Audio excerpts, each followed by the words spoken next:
Kakatapos lang ng bagyo, pero hindi pa payapa ang mukha ni Renante habang nakatingin sa kapatid na kumakanta sa harapan ng mga pasyente.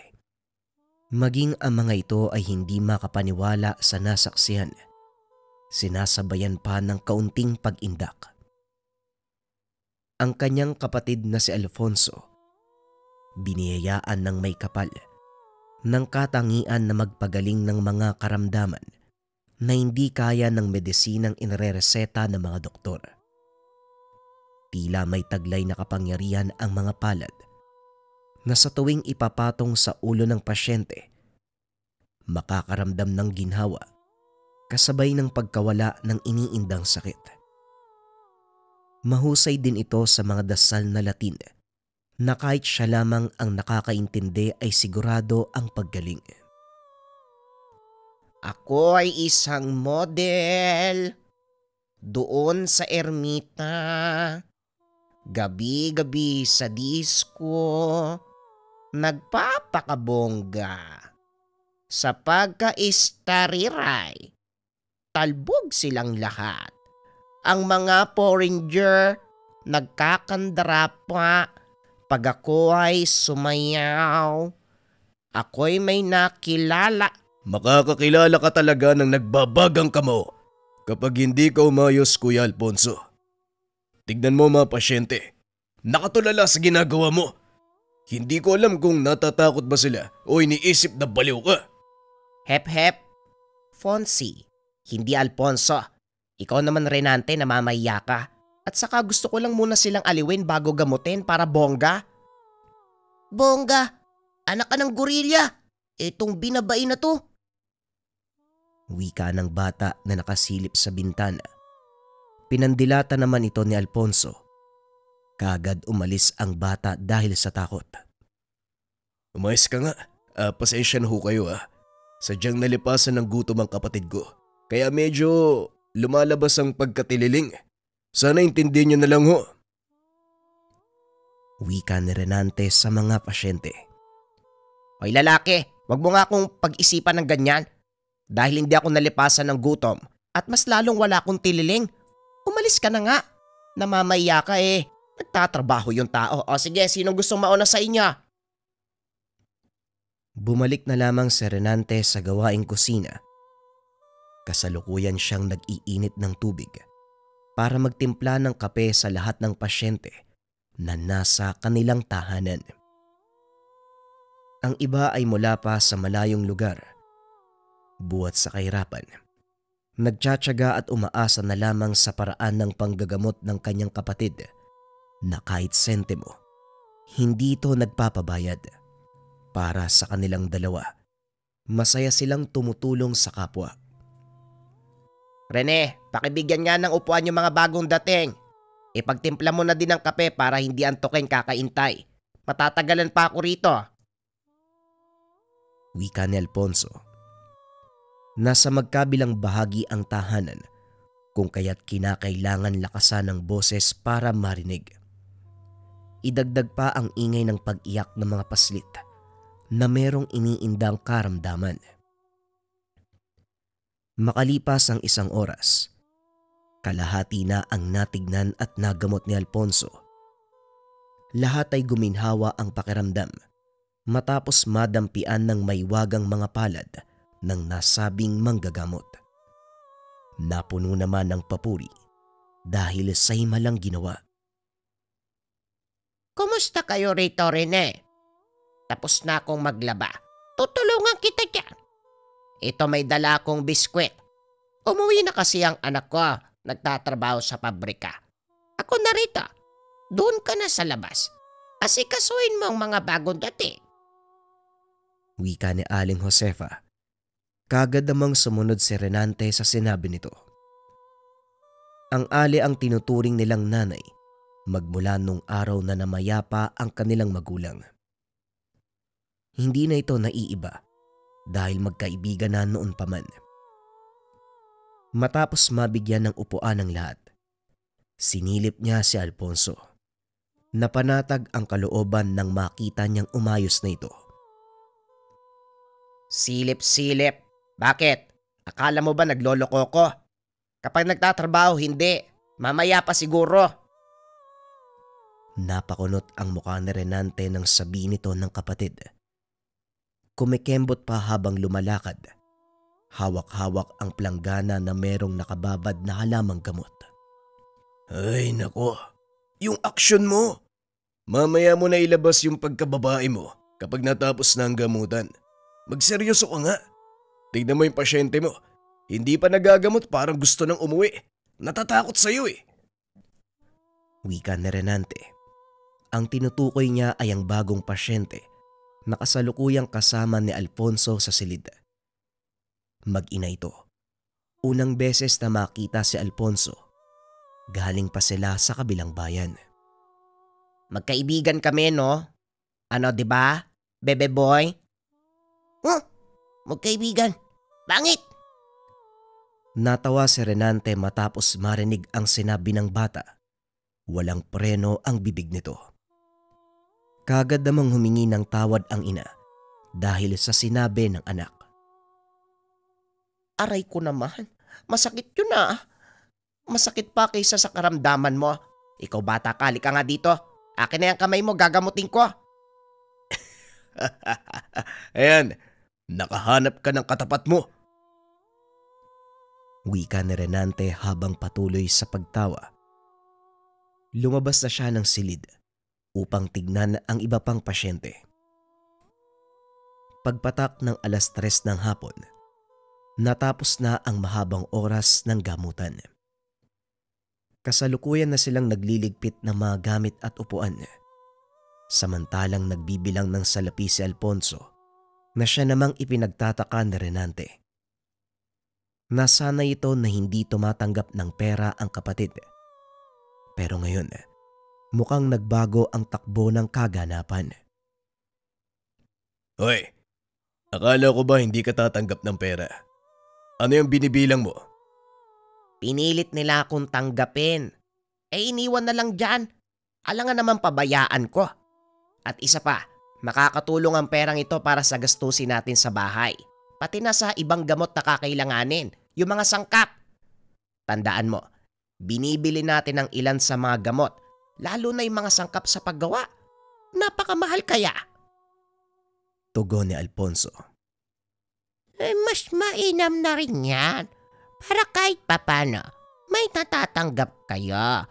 Sa kabila ng pagsusumikap niyong manggamot. Pangtustos ba sa pang-araw-araw niyong magkapatid?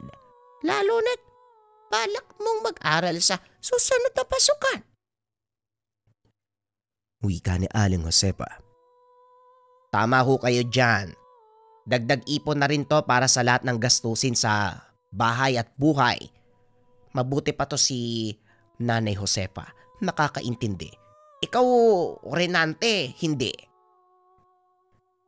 Hindi na kagad nakaintindi. Nagulat lang ako eh. Ikaw pa naman ang nagsabi na huwag tumanggap kahit sentimo.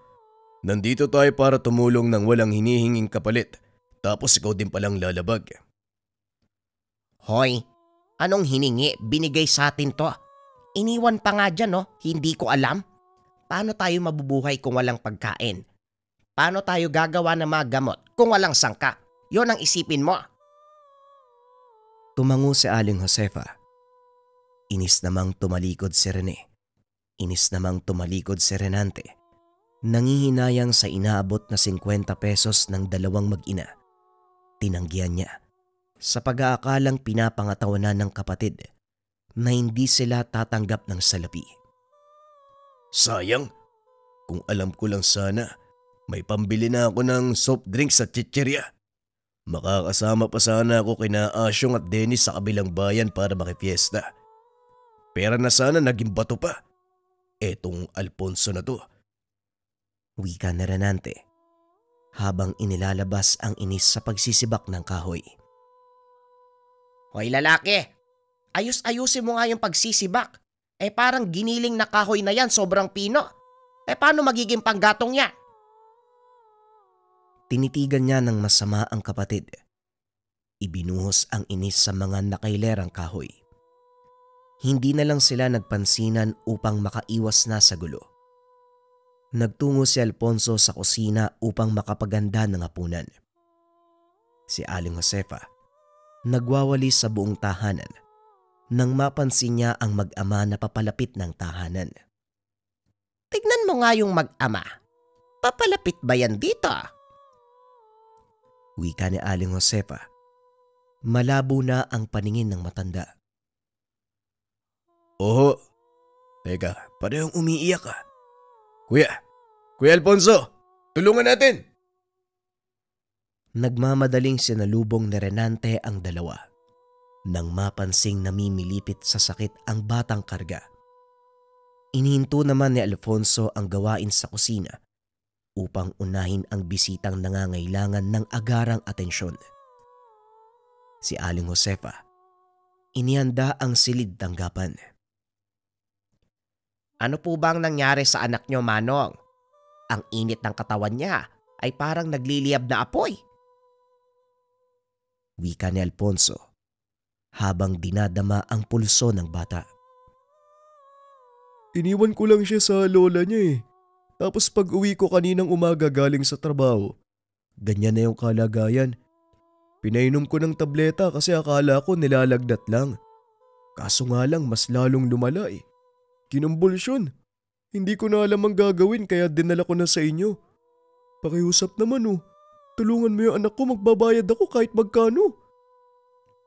Namumukhaan ko kayo, Manong ah. Kayo ho ba'y nakatira malapit sa ospital ng bayan? Bakit hindi nyo doon dinala ang bata? Bakit sa amin pa ang layo-layo? Labas-pasok na yung anak ko doon pero hindi gumagaling eh. Pabalik-balik yung lagnat, napapadalas yung convulsion sa gabi, inuubos lang yung pera namin. Dito sa inyo nagbakasakali ako na gumaling ang anak ko. Magbabayad po ako kahit magkano po. Ay sige, sa labas na lang ho muna kayo mag-intay. Si Alfonso na ang bahala sa anak mo. Gagaling yan. Lumabas sina Aling Josefa at ang ama ng bata. Samantala, naiwan sa loob ng silid si Renante at Alfonso na kasalukuyang sinusuri ang kalagayan ng pasyente. Gamunggo ang pawis nito. Mainit ang katawan pero hindi naman nilalagnat. Makalipas ang ilang sandali, natukoy ang dahilan ng paghihirap ng bata. Hindi talaga magagamot ng kahit anong medisina ang batang to. Wala namang sakit yan eh. Napaglaruan ng engkanto. Ay pakiabot nga yung langis ko diyan. Wika ni Alfonso. Kagad ibinigay ni Renante ang lana sa kapatid. Dahan-dahan itong ipinahid sa piling parte ng katawan ng bata. Sinimulan na ni Alfonso ang kanyang Latin na dasal habang nakapatong sa ulo ng pasyente ang magkabilang palad. Habang isinasagawa ito, palihim na nagdarasal si Renante para sa kaligtasan ng paslit. Masyado pang bata ang may sakit. Nasa 4 o 5 taong gulang. Mula sa pagkakapatong sa ulo, dumako ang kanang palad ni Alfonso sa dibdib ng bata, maging sa magkabilang pulso, hanggang sa binalik sa bahaging puso. Muli siyang sumambit ng maikling dasal. Makalipas lamang ang ilang sandali, tumahan sa pag-iyak ang bata. Ito pa mismo ang nagsabi na bumuti na ang pakiramdam. Tinawag din ni Renante ang ama upang ibalita. Ay Diyos ko, maraming salamat, pinagaling mo yung anak ko ha. Kumusta anak? Maayos na ba yung pakiramdam mo? Wala na yung sakit? Manong, huwag ka sa akin magpasalamat. Instrumento lang ho ako.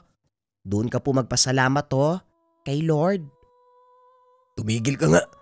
Kapag ikaw narinig ng Diyos sa ginagawa mo, lagot ka. Doble magiging parusa mo. Manahimik ka nga, nagbibiro lang yung tao eh. Maraming salamat ho talaga sa pagpapagaling mo sa anak ko. Iyo, magkano ang ibabayad ko? Iha, hindi ho iho. Kababae kong tao yan ang itatawag mo sa akin. Umayos ka nga ito talaga. Manong, huwag yun ang bayaran.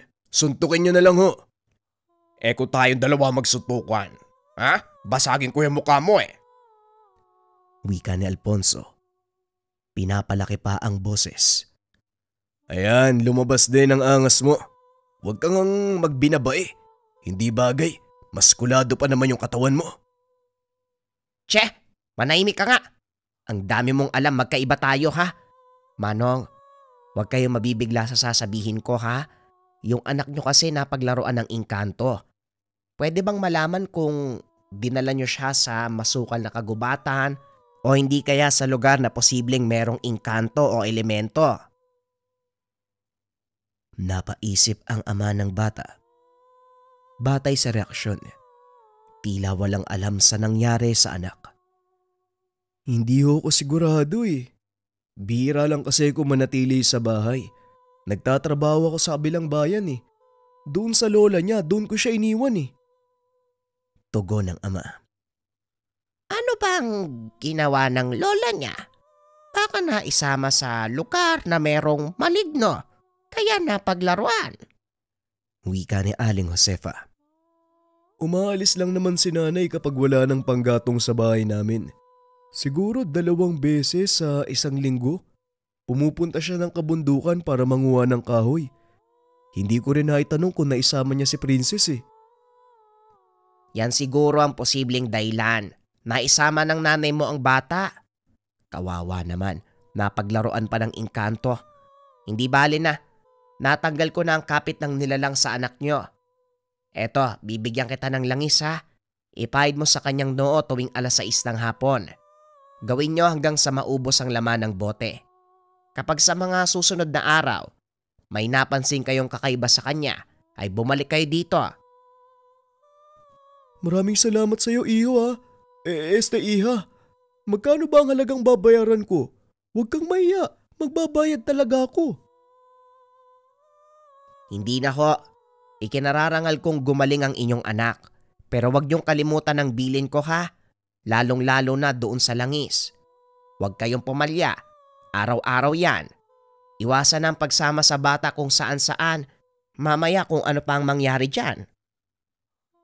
Naiintindihan ko ho. Maraming salamat ho talaga. Matapos ng kaganapan at paglalim ng gabi, si Alfonso at Renante na lang ang naiwan sa tahanan. Kasalukuyan silang abala sa mga gawain. Si Alfonso ay nasa kusina, naghahanda ng mga sangkap sa gagawing lana. Si Renante naman ay nasa kwarto, inaayos ang higaan. Ilang sandali pa, biglang umihip ang malakas na hangin. Nagsipasok ang mga dahon.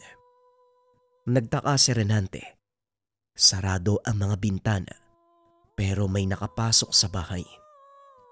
Kagad siyang lumabas. Nakita ang kapatid na nagtataka din. Ano yun? Kakaiba yung hangin na yun ah. May mga dahon pang pumasok. Kakalinis lang ni Aling Josefa tapos may kalat na naman. Shh! Huwag kang maingay. Hindi basta kalat yan, Renante. May engkantong gumawa nito. Naroon siya oh. Wika ni Alfonso. Sabay turo sa labas ng bintana. Mas lalong naguluhan si Renante dahil wala siyang ibang nakita kung hindi ang kalabaw ni Mang Tomas na nakatali doon sa puno. Kalabaw? Ano naman ang kinalaman ng kalabaw? Hoy, wag mo sabihing umaandar na naman yung kabulastugan ng utak mo ha. Ikaw siguro tong nagkalat sa loob. Abang lakas ng tama mo. Baka gusto mong tamaan din. Wika ni Renante. Pangit. Hindi kalabaw ang tinutukoy ko. Hindi ka pa naman gurang pero ang labo na ng mata mo. Kasalanan ko bang wala akong nakikitang ganyan? Eh anong gagawin mo ngayon? Teka, sandali lang. Huwag kang gagalaw. Diyan ka lang. Ay, panalo? Gwapo ang engkanto? Asawain ko kaya? Ikaw talaga. Hindi na ako makapagpigil. Sa tingin mo papatulang ka niyan. Kahit siguro duwende o impaktong kanal, hindi magtsatsaga sa'yo. Kilabutan ka nga. Eto naman, hindi ba pwedeng sumuporta ka na lang? Ang dami mong sinasabi. Ay nako. Psst. Oy, Gwapo, Engkanto, halika dito, mahalin mo ako. Napakamot na lang sa ulo si Renante sa kinikilos ng kapatid. Paminsan ay hindi niya ito maintindihan kapag umaandar ang pagiging binabae. Lumapit siya rito, hinila sa buhok, dinala sa kwarto, kumuha ng lana sabay abot sa kapatid. Engkanto, hindi ba? Eto ang lana, lumabas ka, kalabanin mo. Hindi yung nilalandi mo pa. Mapapahama ka niyan eh. Sige na, lakad na. Eto naman sinusubukan ko lang eh. Masyado kang seryoso. Aba dapat lang. Seryosong bagay ito. Kaya dapat magseryoso. Itiklop mo muna ang pagiging binabae. Mamaya mo na ilabas. Kapag natalo mo na ang engkanto. O hindi kaya kapag napalis mo na. Ano pa bang inaantay mo? Makapag-utos, parang gobyerno? Diyan ka na nga, o sige na. Harapin ko na yung gwapo. Umayos ka, Alfonso Villamor.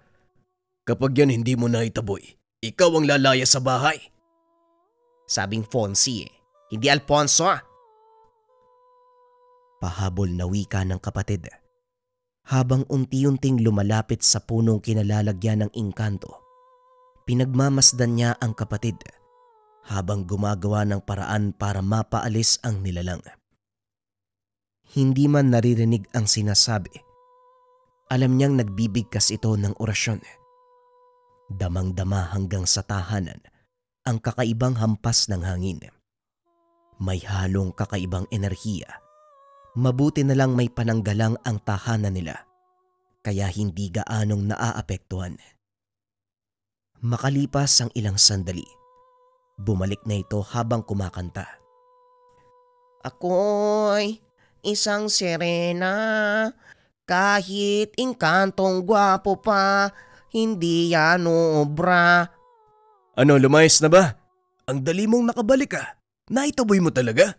Drama na'y tubig ang sinisisid, naglalaki ang mga braso, ay sarap sa paningin.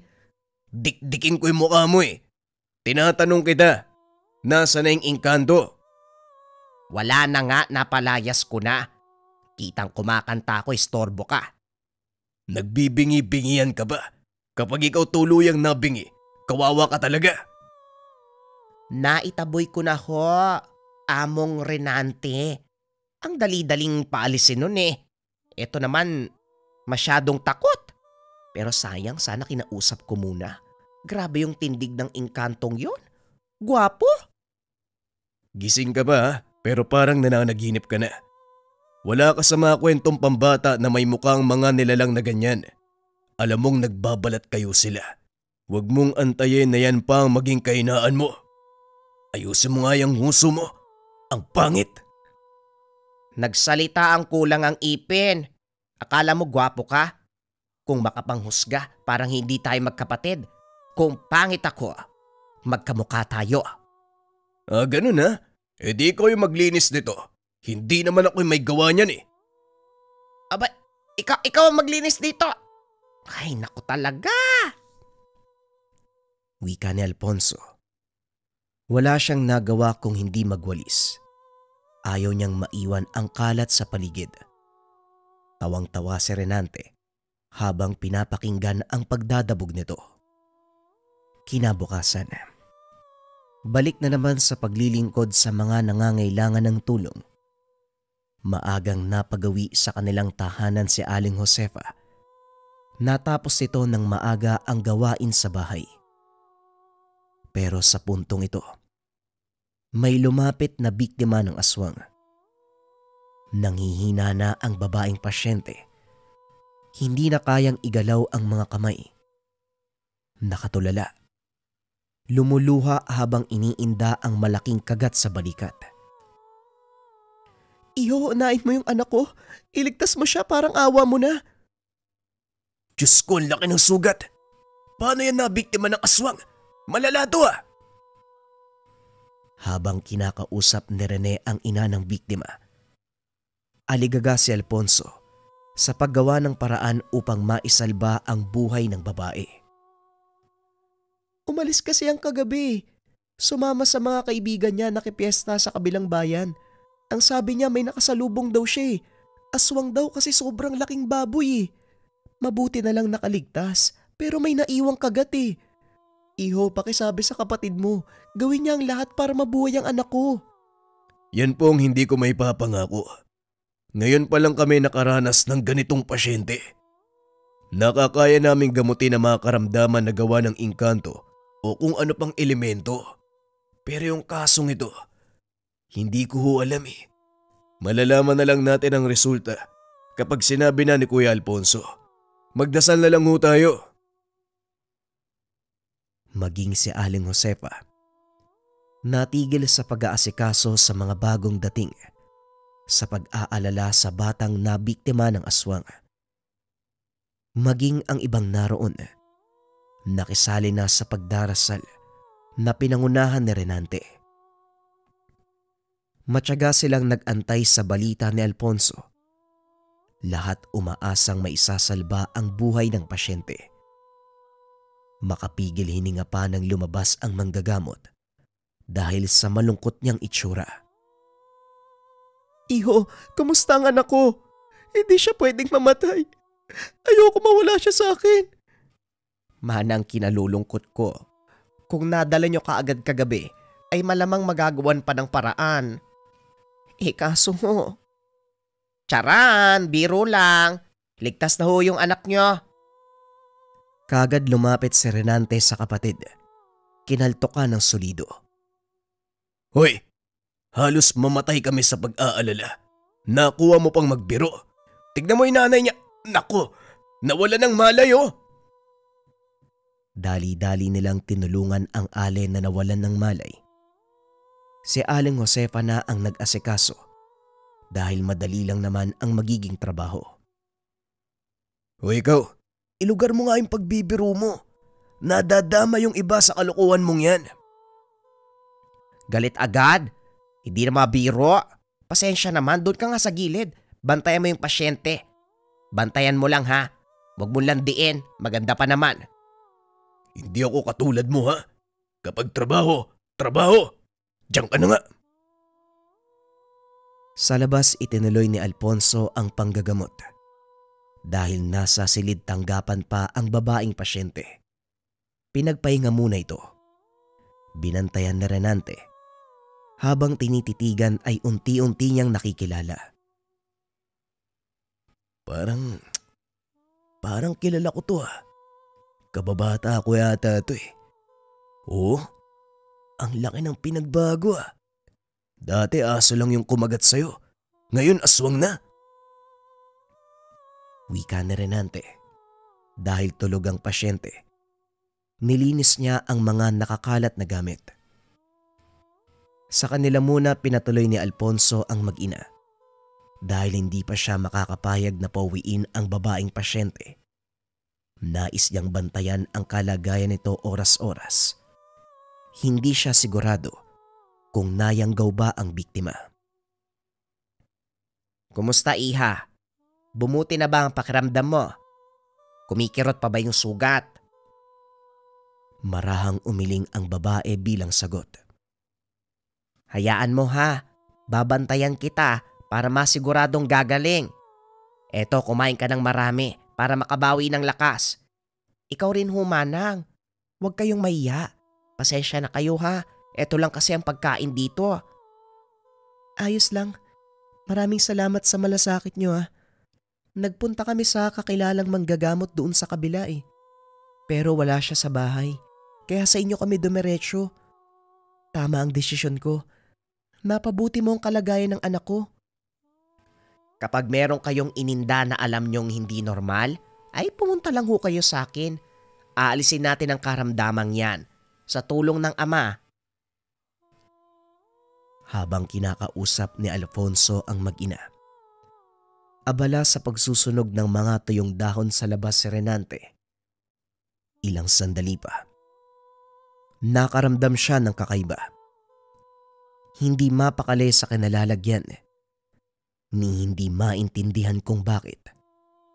Naging malikot, palinga-linga sa paligid. Pakiramdam niya ay merong nakatingin Pero wala naman siyang nakikita na kung sino. Nang tumagal, naalerto siya nang maamoy ang pag-alingasaw ng samyu ng nilalang.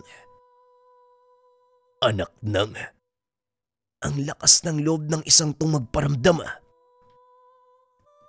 Wika ni Renante. Nang makita ang pagapang-gapang na nilalang sa unahan, nagmamadali siyang pumasok at nagsabi kay Alfonso. Kumilos naman ang kapatid. Ang pakembot-kembot na lakad. Naging tuwid. Lalaking lumabas ng tahanan. Bit-bit ang mahabang itak. Yan ang gusto ko. Hinahamon ako. Intayin mo lang ako dyan. Wika ni Alfonso. Nagmamadaling pinuntahan ang aswang. Kabadong naiwan si Renante sa tahanan, pati na rin ang mag-ina. Iho, hindi mo ba susundan yung kapatid mo? Aswang kamo ang kakalabanin niya. Mas mainam kung dalawa kayo. May tiwala po ako kay Kuya Alfonso. Hindi lang ito ang unang beses na nakaharap siya ng aswang. Sa lahat ng mga nakakaengkwentro niya, ni isa walang natitirang buhay. Paniguradong hindi magtatagal si Kuya. Babalik yan dito na may magandang balita. Kahit buo ang tiwala ni Renante sa kapatid, hindi pa rin maiwasang matakot para dito. Alam niyang biyasa at maalam ito kung paanong puksain ang mga nilalang. Dahil hindi lamang ang mga palad nito ang may kakayahan. Meron siyang tangan na mutya na mas lalong nagbibigay ng karagdagang lakas. Ito ang ginagamit ni Alfonso kapag aswang na ang makakarap. Ilang sandali pa. Wala pa rin si Alfonso. Kinabahan silang lahat. Iho, baka napano na ang kapatid mo? Hindi mo ba talaga pupuntahan? Mag-iisang oras na oh. Wika ng ina. Oo nga, mas mainam na tignan mo kung ano nangyari. Ayoko mang isipin pero baka napuruan ng kapatid mo kaya hindi nakabalik agad. Wika ng babaeng pasyente. Hindi. Ayos lang ang kapatid ko. Kahit binaba yun, mas lalaki siya kapag may kinalabang aswang. Ligtas siya. Sigurado ako. Tugon ni Renante. Pero bakit parang natatakot ka? Puntahan mo na lang para malaman mo. Hindi ka ba natatakot para sa kapatid mo? Wika ng pasyente.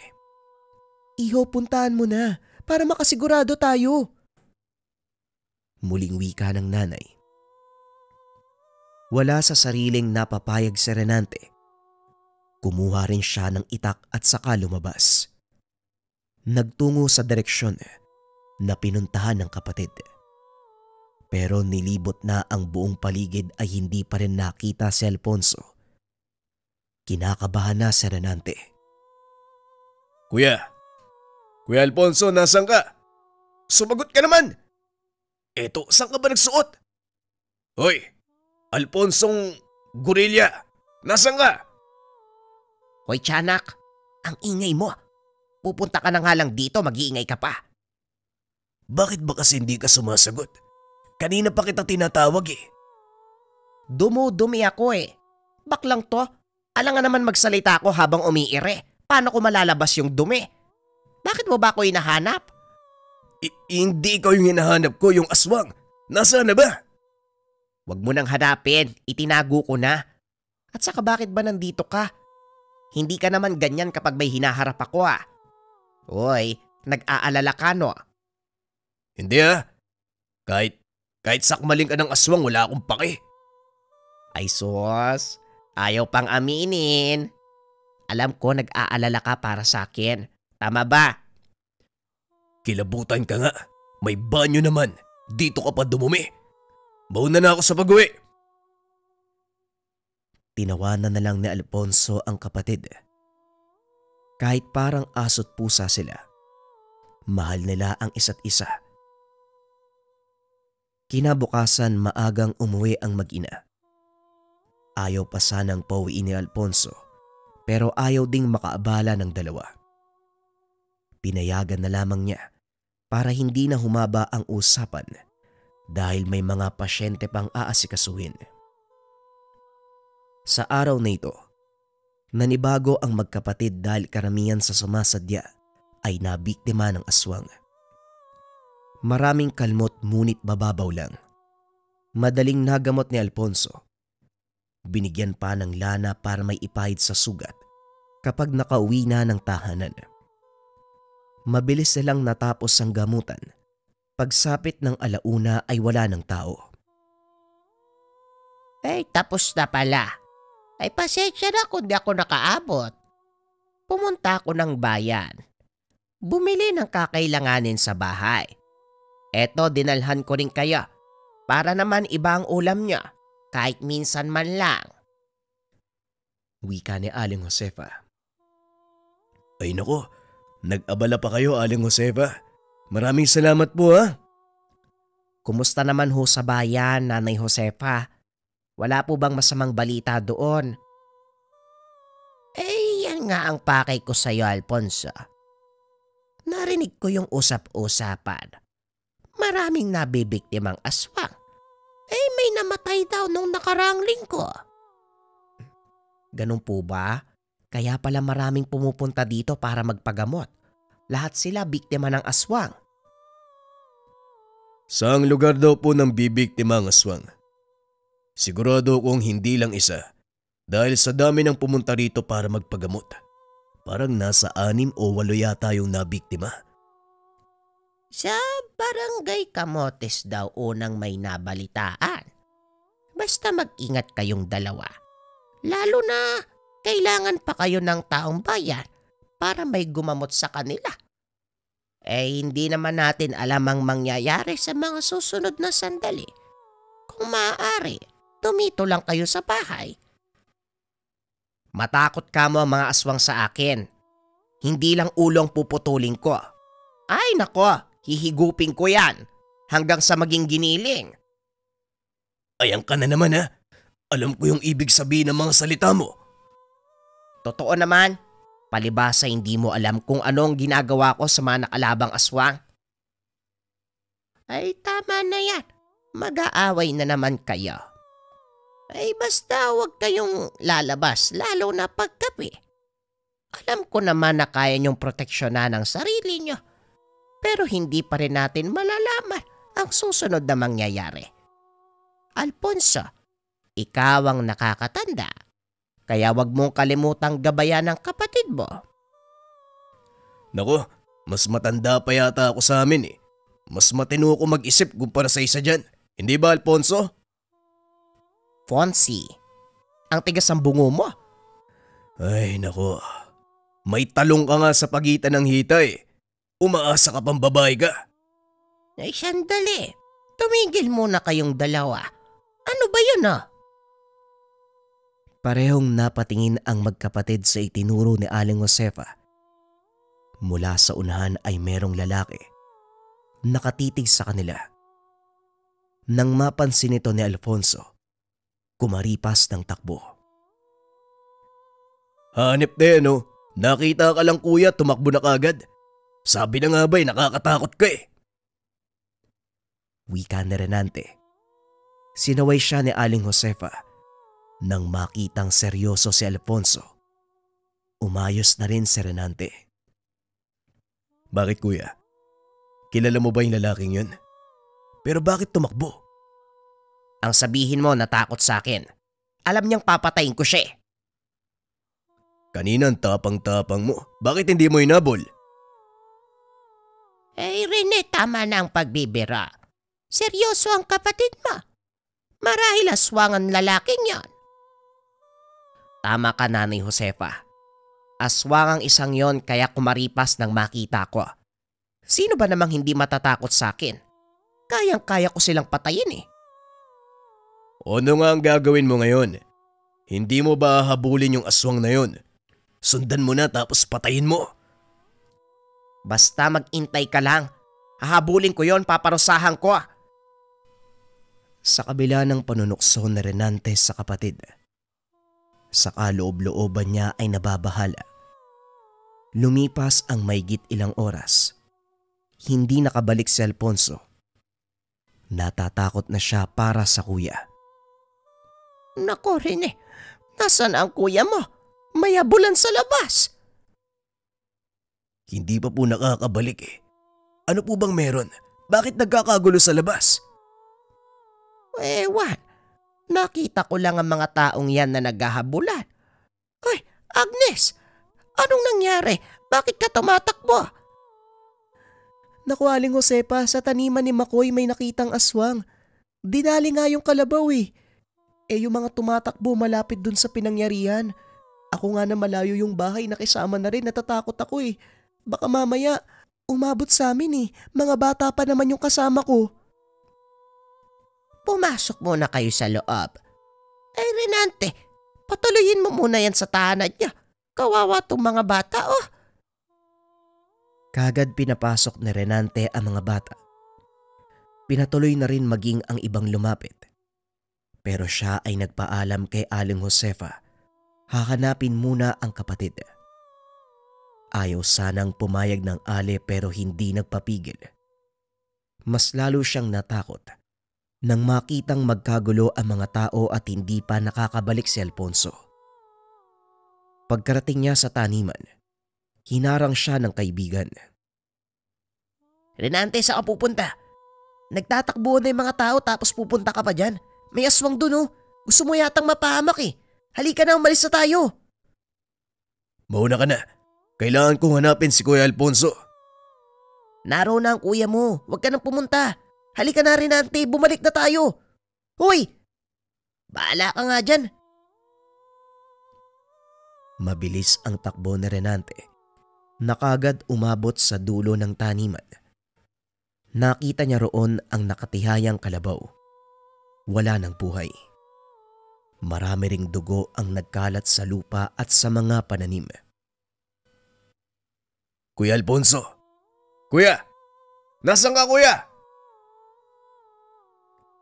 Hindi siya mapakali nang makita ang maraming dugo. Sinundan niya ang direksyon. Pagdating sa dulo ay nakita ang nakabulagtang bangkay ng maitim na nilalang. Napalundag siya sa tuwa nang makitang buhay ang kapatid. Pero kagad tinakpa ng kanyang bibig bago pa siya makagawa ng ingay. Huwag kang maingay. Tulungan mo muna akong maligpit ang katawan ng aswang bago sumugod ang mga tao dito para makiusyoso at makichismis. Ano? Iwanan na natin yan, patay na yan eh. Ano pang gagawin mo? Loka, sa tingin mo patay na talaga yan? Pwedeng mabuhay yan dong. Kaya bago mangyari yon, tuluyan na natin. Hindi na pumalagpas si Renante. Sumunod siya sa bawat utos ng kapatid. Dinala sa malapit na ilog ang bangkay. Nasa pilapil sila kung kaya't may ilog sa unahan. Kinuha nila ang balsang kawayan na nasa tabi. Isinakay roon ang katawan at saka sinunog. Nang lumiyab na ang kabuuan at saka pinaanod ang malakas na bugso ng tubig. Sinundan pa nila upang masiguradong hindi na makakawala. Hanggang sa pati ang tali ng kawayan, tinupok na ng apoy. Pagkatapos ay umuwi na sila na parang walang nangyari. Sa kabila sila dumaan upang makasalisi sa mga taong nakikiusyoso. Pero kahit nakauwi na, panay pa rin ang pangamba ni Renante. Oy lalaki, ano bang inaarte mo dyan? Nahihilo na ako ha? Pabalik-balik ka ng lakad. Pumirmi ka nga. Kasi baka may nakakita sa'yo kanina habang pinapatay mo yung aswang. Kapag nagkataon, susugurin ka ng mga tao dito at baka kung anong gawin sa'yo. Pinagbumukha mo naman akong kriminal. Ano ka ba, Renante? Yung kaibigan lang naman natin yung nakapansin na nandun ako. Hindi niya nga nakita na ako yung pumatay eh. Huwag kang mag-alala. Naging maingat naman ako. Teka nga, oo nga. Kahit may nakakita sa akin, wala naman tayong dapat ipag-alala. Kabayanihan ang ginawa ko. Buong lugar pa nga yung niligtas ko laban sa aswang na yon. Kung sabagay. Pero yung lalaki na hinabol mo, sino yun? Siya ang hindi ko naabutan. Lintek ang bilis na wala. Kamuntikan pa akong maligaw sa kakawyan. Mabuti na lang narinig ko yung sigawan ng mga tao. Tapos yun na nga, dinali ng aswang ang kalabaw sa taniman. Hindi ba sabi mo aswang yun? Baka yung aswang na hinahabol mo, pati yung bumiktima sa kalabaw, iisa lang. Sana nga Renante, para wala na tayong problema. Sayang nga lang din hindi ko naitanong kung bakit siya nandito Kung bakit napadpad. Mamaya ako yung planong patayin. Ayoko pang matigok. Huwag ka na munang masyadong mag-isip ng kung ano-ano. Tignan mo ay mukha mo. Mukha ka nang bangkay. Namumuti na dahil sa sabon. Magbanlaw ka nga ng maayos. Para kang buhay na multo. Ay, oo nga pala. Maghilamos muna ako. Masisira ang balat ko. Ang arte. Maghilamos na nga lang. Ang dami pang sinabi.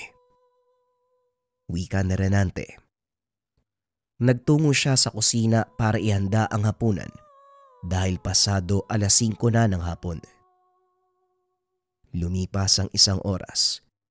Bago sila makapaghapunan, dumating si Aling Josefa na may kasamang bisita. Bagong pasyente, nangangailangan ng tulong ni Alfonso. Suki ko ng tinapay doon sa bayan. Etong anak niya, gabi-gabi daw umiiyak. Tapos may mga parting nangingitim. 5 gabi nang nangyayari. Kaya magpapakonsulta sa'yo, Alfonso. Akin na nga ang bata, titignan ko kung anong karamdaman. Ay nako agoy, may umaaligid na aswang sa inyo kapag ganito ang sanggol. Aswang? Bakit naman po aswang? Aba malay ko. Malay ko sa'yo.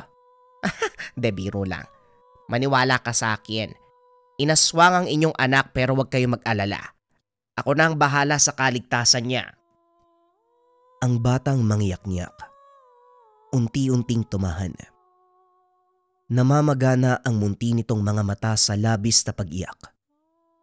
Maging ang mga labi at mga kamay. Makikitaan ng bakas ng pahingitim. Pero lahat ng ito ay nawala. Matapos itapat ni Alfonso ang kanyang palad sa ulo nito. Sinabayan niya ng dasal at orasyon. Ipinahid niya ng pakrus ang tanga na mutya sa noo ng bata. Pinahira ng lana sa piling bahagi ng katawan. Dumito muna kayo dahil oobserbahan ko pa ang bata. Gabi na rin. Baka mapano kayo sa daan. Doon muna tayo sa kusina, kumain tayo. Sumalo ka na rin, Nanay Josefa. Sige. Kukunin ko lang yung niluto kong ulam sa bahay. Napadami. Akala ko uwi si Francisco, hindi pala. Ay teka, sandali lang. Nang makuha ni Aling Josefa ang ulam sa bahay, nagsalo-salo sila sa hapag. Napahaba rin ang pag-upo sa mesa dahil sa kwentuhan. Tulong-tulong na rin sa pagligpit. Pagkatapos ay kanya-kanya sa paghiga upang magpahinga. Pero si Alfonso, nanatiling gising dahil nag-iba ang pakiramdam. Nakatulog na ang lahat, pero siya ay nakatingin sa sanggol na nagmistulang malikot sa higaan. Bakit? Anong nangyayari? Pumunta ba dito ang aswang na nanggugulo sa'yo? Hayaan mo. Palapitin mo lang siya dito. Puputulan ko yan. Puputulan ko. Subukan lang niya na galawin ka. Ako ang makakalaban niya. Wika ni Alfonso sa bata. Dahan-dahan na rin siyang naganda ng panlaban, katulad ng patalim. Ang tangan niyang mutya, nagsimula na ring uminit.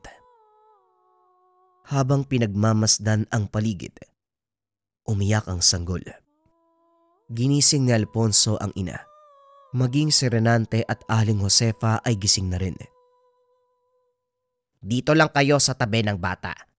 Huwag niyo siyang iiwanan.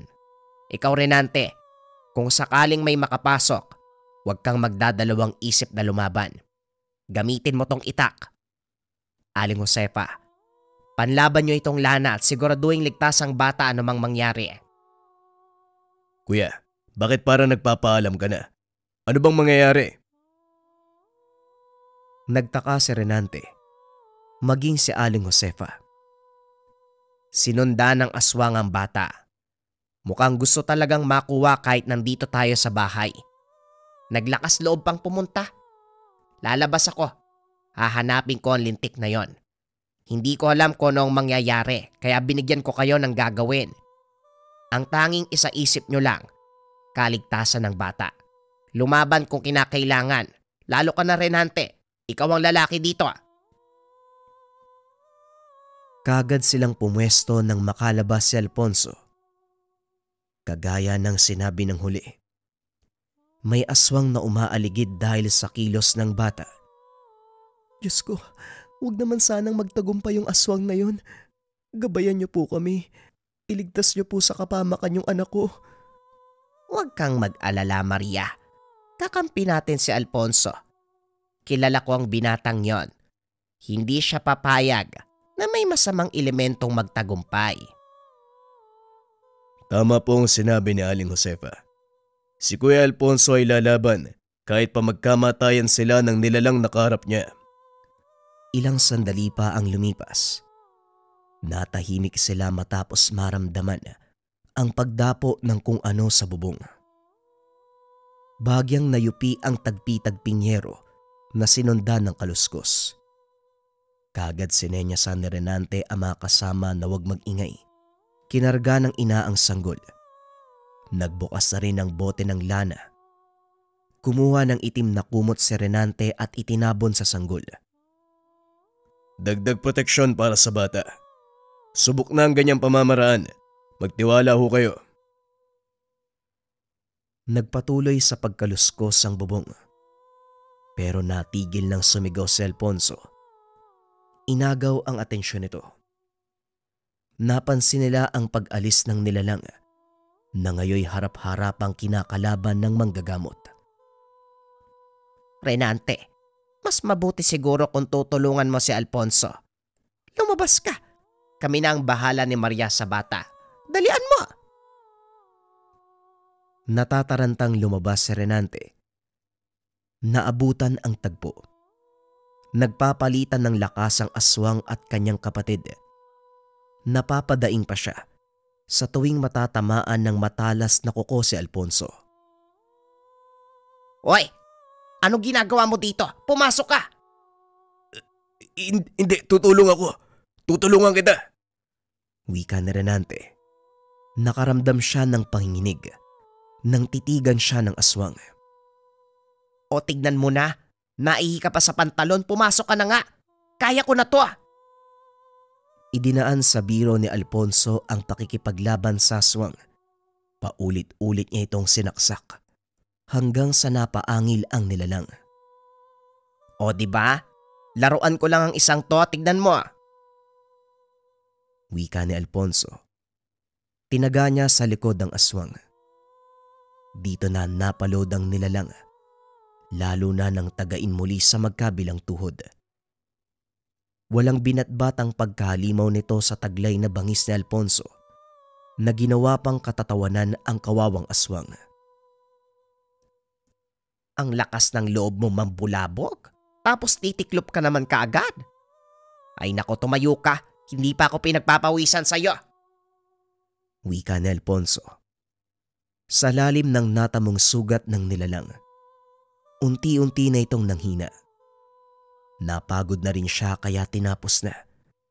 Walang awang pinugutan ng ulo. Natulala naman si Renante, lalo na nang sipain nito ang pugot na ulo. O ano? Mangha ka sa kuya mo. Wika ni Alfonso. Si Renante na nanlalamig pa ay hindi nakapagsalita. Ilang minuto pa ang lumipas bago nakabawi. Nang mapuksa ang aswang, bumalik na sa normal ang kalagayan ng sanggol. Nakahinga ang ina, maging si Aling Josefa, nakagad tinignan ang nangyayari sa labas. Napaduwal pa ito nang makita ang pugot na ulo. Sakto rin kasing nakatingin siya sa direksyon nang sinipa ito ni Alfonso. Renante, kumuha ka ng gaas at posporo. I-dispatcha natin ang nilalang na ito. Bilisan mo, nakakadiri na. Kumilos na si Renante upang mailigpit ang nakakalat na katawan ng aswang. Pinagtulungan nila itong dalhin sa lugar kung saan hindi naaabot sa mga bahay-bahay ang amoy kapag susunugin na ang bangkay. Sa lupain nila sa una nito dinala. Malawak na kapatagan na walang tahanan sa malapit. Kagad nila itong sinunog. Habang inaantay na maging abo, napapatanong si Renante sa kapatid. Kuya, talaga bang hindi ka nagkasugat kahit na paulit-ulit kang kinalmot ng aswang? Kitang-kita ko yun eh. Dali-dali namang ipinakita ni Alfonso ang sarili sa kapatid upang patunayan na hindi siya nagkaroon ng kahit isang sugat. Protektado ako ng tangan kong mutya. Kahit saksakin mo pa ako, hindi naman ako mamamatay. Halika, subukan mo. Hoy, loko! Ano ba? Oo na, hindi na kailangang subukan, naniniwala na ako. Mas mabuti gawin natin ang aktwal para hindi ka magduda. Ano, halika na. Umuwi na nga lang tayo. Kanina pa ako kinakagat ng lamok eh. Halika na, sumunod ka na. Matapos ng kaganapang iyon, muling naging abala ang magkakapatid sa dumadayong nagpapagamot. Iba't ibang karamdaman ang dumadalo sa lugar. Dito na itinoon ni Alfonso ang kanyang atensyon upang mas matutukang maigi. Katuwang niya pa rin ang kapatid at si Aling Josefa. Sa paglipas ng panahon, mas lalo silang dinagsa dahil isang kurap lamang nawawala na ang iniinda.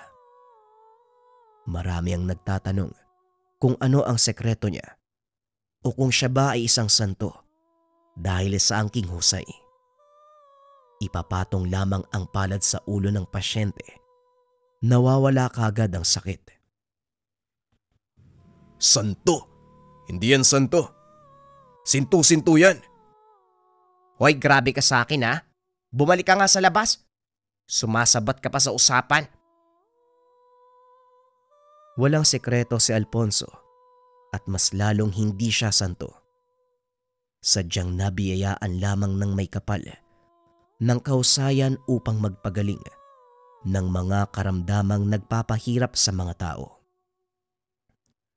Ang tanging kargada lamang niya, pagdarasal sa araw-araw at ang tangang mutya na dagdag proteksyon at panlaban sa anumang banta ng nilalang. At ang pinakamahalaga sa lahat, ang malinis na hangarin na Alfonso na tumulong sa mga mamamayan nang walang inaantay na kapalit.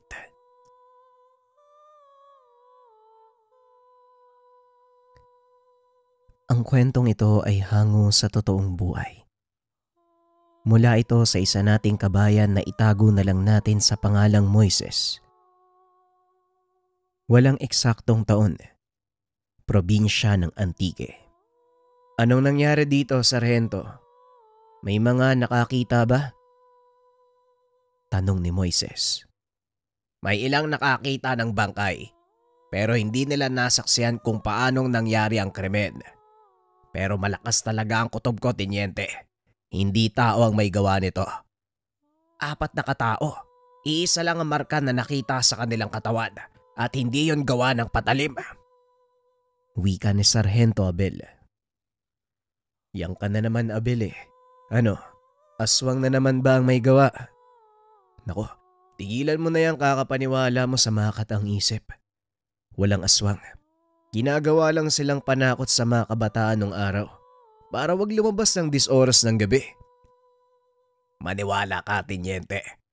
Totoo sila. Hindi lang basta kwento ang mga aswang. Kasalukuyang nasa pinangyarihan ng krimen sina Moises at ang kaibigan niyang si Abel.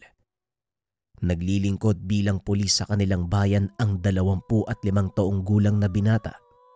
Maagang tumaas ang ranggo dahil nagtapos ito ng akademya sa ibang bansa sa kursong abogasya.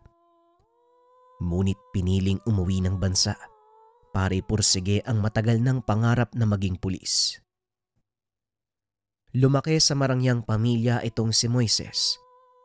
Nagmamay-ari ang mga magulang ng malaking kumpanya na gumagawa ng pyesa ng sasakyan sa bansang Korea. Doon din ito ay pinanganak. Ngunit lumaki sa piling ng kanyang lolo at lola. Nagtapos ng sekundarya sa Pilipinas. Matapos ay sumama sa kanyang mga magulang para mag-aral ng kolehiyo. Matanong ko lang sa'yo, sir. Bakit mas ginusto mong maging pulis sa Pilipinas? Mas malaki ang kita sa ibang bansa. Kahit hindi ka na nga magtrabaho eh. Tanong ng kaibigan na si Abel. Patuloy pa rin silang nag-iikot sa pinangyarihan ng krimen habang naghahanap ng mga palatandaan ng salarin. Alam mo, Abel, kapag pangarap mo, kahit gaano kaliit ang sweldo, kahit gaano kahirap masaya ka, yun ang gusto mo eh. At isa pa, kahit hindi na ako magtrabaho, hindi pwede yun, oh. Hindi ko naman pagmamay-ari ang kumpanya ng mga magulang ko. Biglang napahinto si Abel nang makita ang mga bakas ng paa na papasok sa kagubatan. Naupo ito para makitang mabuti ang mga ito. Hindi ba bakas ng tao to, Moises? Maniwala ka sa akin, hindi tao ang may gawa nito. Tinignan ni Moises ang mga bakas. Napansin ang mahabang daliri. Hindi tao. Parang bakas ng malaking unggoy.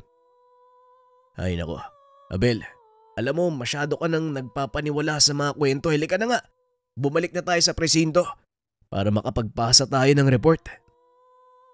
Kaunting kaalaman tungkol sa ating tampok na karakter. Si Moises ang tipo ng taong hindi naniniwala sa mga pamahiin at mga kwento hanggat hindi niya ito napapatunayan at nakikita ng sariling mga mata.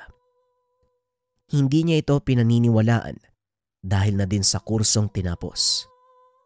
Nadala nito ang pagiging mapagduda sa lahat ng bagay, lalo na kung may kinalaman ito sa batas. Habang nasa daan, patuloy pa ring nagsasalita si Abel tungkol sa krimen. Sinaway naman ito ni Moises dahil naaalibadbara ng binata. Pre, tapos na yung trabaho natin ha. Yan pa rin yung lumalabas sa bibig mo. Pwede ba? Ugaliin mong ilabas ang trabaho sa personal na buhay. Ay nako, ibaba mo na nga lang ako dyan sa kanto. Mamamasahin na lang ako pauwi. Hindi na ako na. Hindi na ako magsasalita. Kapala, sasama ka ba bukas? Hindi siguro. Kailangan ko ipagpatuloy yung investigasyon eh. Isa pa, hindi naman tayo titigilan ni Hepe ng kakatanong tungkol dun. Kayo na lang siguro. Kinabukasan maagang pumasok ang binata. Binalikan nito ang pinangyarihan ng krimen upang ipagpatuloy ang investigasyon. Alam ng binata na nasa paligid lang ang mga palatandaan. Ngunit kahit ilang beses na mag-ikot si Moises, hindi nito mahanap ang kahit anong palatandaan. Hanggang sa mapansin nito ang maliit na pamayanan sa bandang ibaba ng lugar. Nagpa siya si Moises na puntahan nito para makapagtanong. Ngunit nang makita siya ng mga tao, nagsipag-alisan ng mga ito na tila takot sa kanya. Hanggang sa madako ang binata sa gawing dulo ng maliit na komunidad. Nag-iisang maliit na kubo na lang ang nakatayo roon at may lalaking nakatira. Tinatayang nasa edad 40 ang edad nito. Matipuno ang pangangatawan. Napansin ni Moises ang pilat nito sa kanang braso.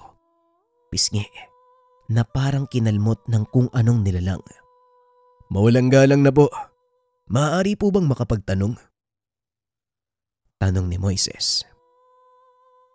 Ano yun? Bilisan mo, may ginagawa ako. Tungkol sa nangyaring patayan eh. Gusto ko sanang malaman kung may nagawi bang kahina-hinalang tao dito.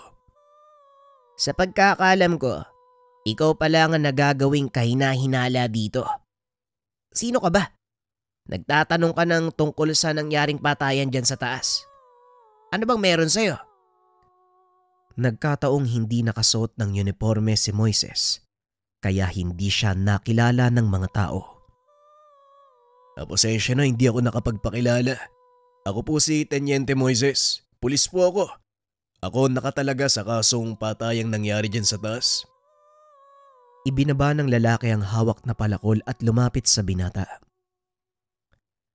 Ay, pasensya na din po, Teniente ah. Hindi po kasi kayo naka-uniforme kaya hindi ko kayo nakilala. Ako pala si Felipe, ang nagsisilbing pinuno ng pamayanang ito. Halika, doon tayo sa bahay nang makapag-usap tayo ng maayos. Pagkapasok nito sa tahanan, inalok nito si Moises ng maiinom. Wala kasi akong nakitang ebidensya doon mismo sa pinangyarihan. Maliban na lang sa mga bakas sa katawan ng biktima. Yung kasama ko nakakita ng bakas sa mga paa. Pero hindi naman sa tao yun eh. Parang kapareho ng paa ng malaking aso. Wala naman kaming napapansin na kakaiba sa paligid. Hindi rin namin naramdaman ang nangyaring patayang kagabi. Nitong umaga lang namin nalaman eh. Nagtanong pa ng ilang bagay si Moises tungkol sa pamayanan. Dahil yun din ang unang beses na nakarating siya sa lugar. Walang pagdadalawang isip na sumagot si Felipe. Ayon dito, matagal nang naninirahan ang mga tao sa lugar. Ang ama niya ang unang namuno. Nang mamatay ito ay siya ang pumalit. Ayon din kay Felipe, nabawasan na ang bilang ng mga taong nakatira sa lugar. Ang ilan sa mga ito ay nagsipaglipatan na sa syudad upang makipagsapalaran. Ang mga naiwan na lang, ang mga pamilyang ikinabubuhay ang pagsasaka at pag-aalaga ng mga hayop. Napasarap sa pakikipagkwentuhan ang binata. Hindi nito namalayang gabi na kung hindi pa siya napadungaw sa bintana. Nako, buong araw na pala ako nandito. Salamat Felipe ah. Pero kailangan ko nang umalis eh. Ituloy na lang natin yung usapan sa mga susunod na araw. Walang problema, Teniente. Iatid na kita sa bukana. Mapanganib na ang daanan sa ganitong oras. Naglipa na sa lugar ang mga alagang aso ng mga kapitbahay. Habang naglalakad ang dalawa, napansin ni Moises ang malalaking asong naglalakad sa gilid ng daan. Ang ipinagtataka ng binata, halos magkakasing laki ang mga ito at karamihan ay kulay itim ang balahibo. Isa lang ba yung pinagmumulan ng mga asong yan? Bakit parang magkakamukha lang sila? Hindi, Teniente. Iba-iba yung pinagmulan ng mga asong yan eh. Madilim nga lang kaya akalain mong magkasing laki lang sila at magkakamuka. Pero bueno ha, nandito na tayo sa bukana. Hanggang dito na lang kita ihahatid. Liblib pa rin ang lugar. Kailangan pang maglakad ng binata ng ilang metro bago marating ang lugar kung saan nakaparada ang sasakyan. Walang problema Felipe. Una na ako para makauwi ka na din. Salamat pinatuloy mo ako sa tahanan mo. Matapos ay tumuloy ito sa paglalakad. Ilang hakbang pa lamang, nang lumingon nito ay nakitang nakatayo pa rin si Felipe sa mismong bukana ng baryo. Ang nakakagulat, nakaupo sa tabi nito ang malalaking aso. Kumaway ang binata at bilang pamamaalam, tumugon naman si Felipe at muling nagpatuloy sa paglalakad. Pagdating nito sa kotse, nagulat ang binata dahil nakaupo sa loob nito si Abel. Ang tagal mo doon, Teniente. Mabuti na lang, sinabi na mga kasama natin kung saan ka nagpunta. Ano bang ginawa mo doon? Wala naman Sargento, sinubukan ko mag-imbestiga eh. Pero wala ring alam yung mga tao dito eh. Nakausap ko yung pinaka-pinuno ng pamayanan. Wala din silang nakita o narinig. Hindi ko alam kung saan tayo magsisimula sa kasong to. Ayaw mo lang kasing maniwala sa akin. Sinabi ko sa iyo na hindi tao ang pumatay sa mga biktima. Doktor na mismo ang nagsabi, gawa ng malaking hayop ang sugat ng mga biktima. Sa pagkakataong iyon, tinimbang ni Moises ang mga pangyayari. Binigyan ng pagkakataon ang kasamang ipaliwanag ang mga sinasabi. O sige nga, ipaliwanag mo sa akin at sabihin mo kung saan mo nakuha ang ideyang yan. Paano mo nasabi na hindi nga tao ang may gawa ng pagpatay? Magsisimula tayo sa katawan ng mga biktima sa morgue. Halika, ako na magmamaneho. Wika ni Abel at pagdating sa morgue, tinignan ng binata ang mga bangkay. Nalinis na ito ng mga embalsamador. Ngunit nakaimbak lang ang mga ito dahil walang kumikilalang kaanak. Ano bang titignan natin dito, Sarento? Tanong ni Moises habang pinagmamasdan ang sugat sa dibdib ng biktima. Tignan mong mabuti, Tenyente. Isukat mo ang kamay mo sa distansya ng bawat hiwa. Tugon ni Abel. Ginawa naman ito ni Moises. Laking gulat ng binata dahil halos kasukat ito ng kanyang kamay. Huwag mong sabihing likha ng kamay ng tao ang sugat na to. Tanong ni Moises. Tumpak, Tenyente. Yan mismo ang gusto kong ipakita sa'yo. Ngayon pumunta tayo sa iba pang salarin. Mapapansin mo ang malalalim na kagat sa kanilang leeg. Tignan mong maigi. Yung mga marka sa ngipin. Gaano kalaki ang butas nito? Hindi ba kasing laki ng hintuturo mo? Tatanungin kita, Tenyente. Anong hayop ang nabubuhay dito sa Pilipinas ang merong ganyang kalaking pangil? Tugon ni Abel. Napaisip ang binata dahil totoo ang sinasabi ng kasama. Wala nga akong alam na ganyang kalaking hayop pa. Pero anong klaseng nilalang ang gagawa niyan? Tanong ni Moises.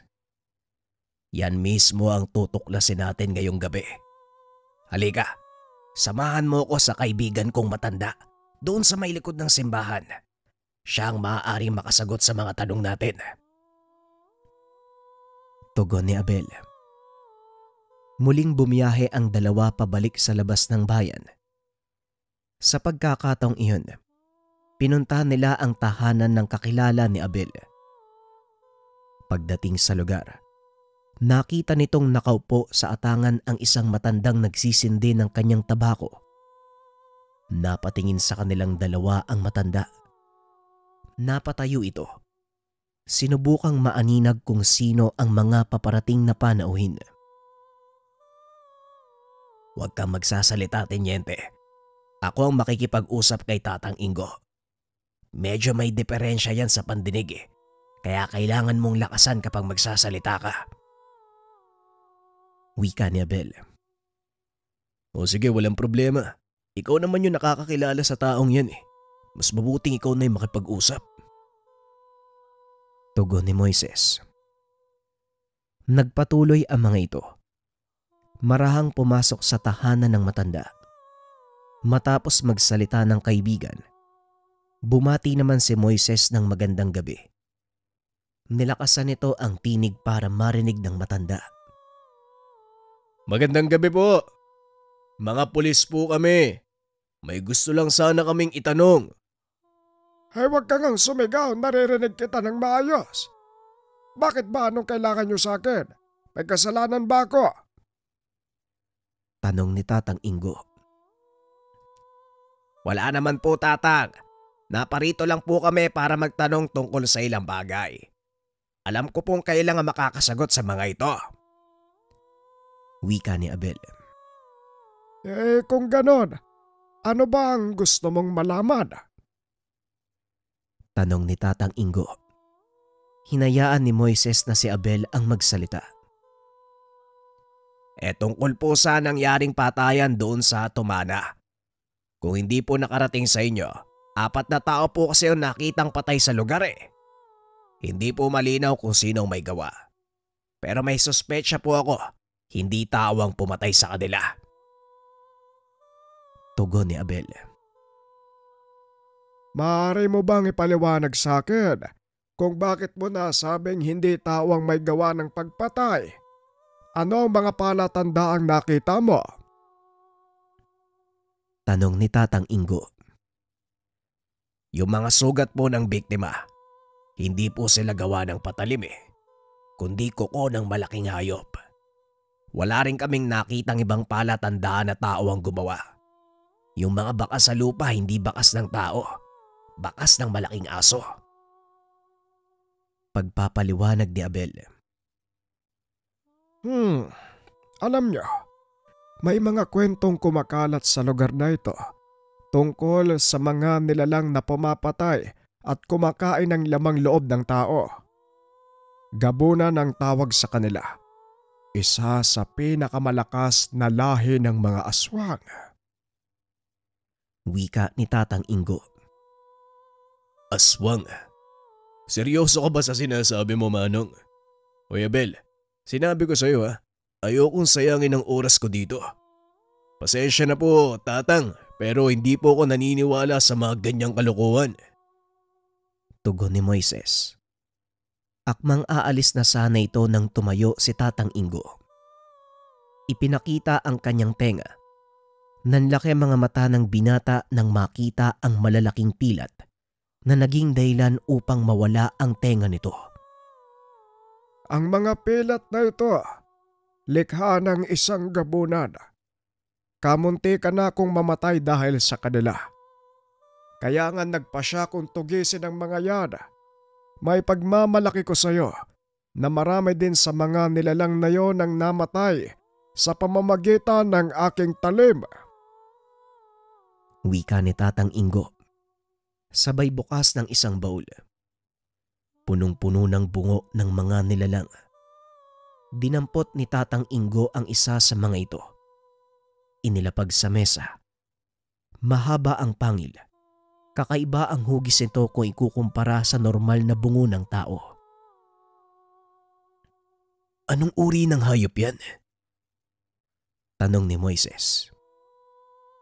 Bungo ng isang gabunan na napatay habang nasaan yung aswang. Maniwala ka o hindi, totoo sila, Moises. Ngayon nasa harapan natin ang biktima ng isa sa kanila. Seryoso ang kasong ito, Tenyente. Hindi ito malulutas kung papairalin natin ang pamamaraan ng tao. Wika ni Abel. Pero hindi pa rin ako makahanap ng mga dahilan para maniwala sa mga sinasabi nyo. Ayokong itaya ang propesyon ko dahil lang sa mga bagay na walang basehan.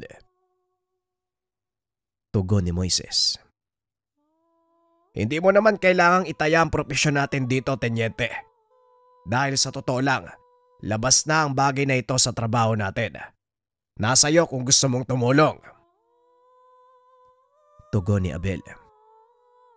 Kung sakaling tumulong ako sa paglutas, saan tayo magsisimula? Tanong ni Moises.